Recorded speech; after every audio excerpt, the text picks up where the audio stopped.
Michigan-Ohio State has been canceled, and now there are major issues going forward for the Big Ten as it pertains to their Big Ten title game.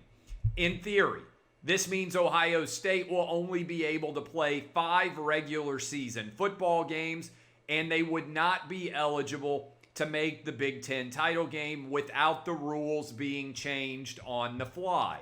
Who changes the rules? The Big Ten athletic directors. Are the votes there to change those rules?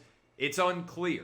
If the rules aren't changed, then theoretically Indiana would play against Northwestern on December the 19th in the Big Ten title game. Could Michigan and Ohio State play that day? Maybe. Maybe Michigan and Ohio State would be good to go by then. Maybe they could give Ohio State another opponent. But the larger context here is that there are major issues afoot for Ohio State. Now that they only get 6 games, is that going to be enough to get them in the college football playoff?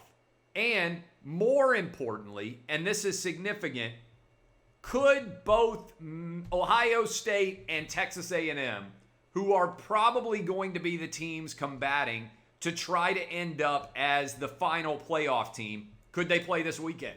I'll toss you out an idea. First of all, if I'm Texas A&M athletic director Ross Bjork, I sit down with Jimbo Fisher and I say, hey, this is important. Let's think about this. We should say we're willing to travel to Columbus, Ohio, and play Ohio State this weekend. Why? Because it puts the onus on Ohio State to have to say they aren't willing to play Texas A&M. Why could that matter? Well, if Texas A&M is to finish 8-1 and Ohio State only finishes 6-0, maybe some playoff committee members might be swayed by the idea that Texas A&M was willing to travel to Columbus and play Ohio State this weekend on short notice, and Ohio State said no.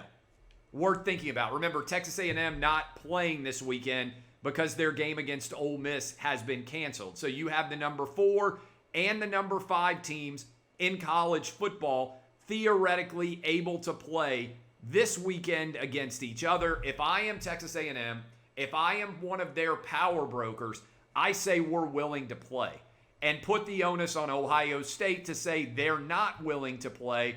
It could have playoff ramifications going forward. Maybe some of the playoff committee members would consider that to be a bit of a difference maker for Texas A&M in the event that that ends up being the decision they have to make. Texas A&M versus Ohio State. I think they should play this weekend.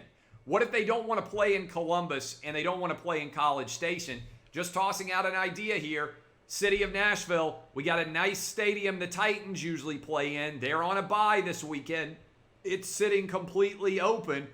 Could we play Ohio State against Texas A&M at the midway point between College Station and Columbus, Nashville, Tennessee?